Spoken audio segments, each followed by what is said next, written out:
তারা কলকাতা পৌঁছে গেছে, সবার এত তারা কি বলবো।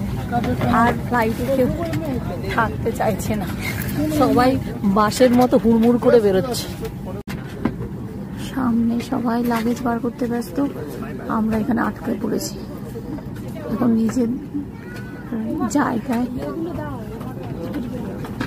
নিজের জায়গায় পৌঁছে গেছি তো, এখন কেউ আর এই প্লেনে থাকবে না জানে, তাও হুড়াহুড়ি করছে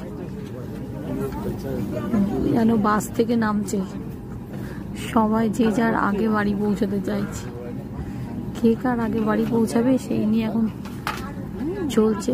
আর এই ফ্লাইটটা বিশালই বড় ছিল, প্যাসেঞ্জার এত বেশি ছিল যে মানে সামনের জন্য না বেরোলে কি করে বেরোবো, পিছন থেকে, পিছনেও লম্বা লাগে। এবার ইন্ডিগোর বাসে চেপে গেছি, এইবারে ঠিক পৌঁছে যাবো মনে হচ্ছে।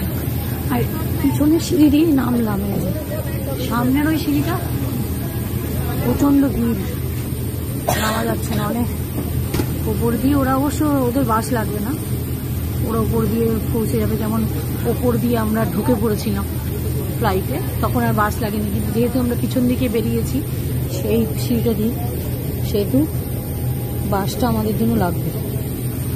আর ওরা একদম ডাইরেক্ট এয়ারপোর্টে ঢুকে পড়বে।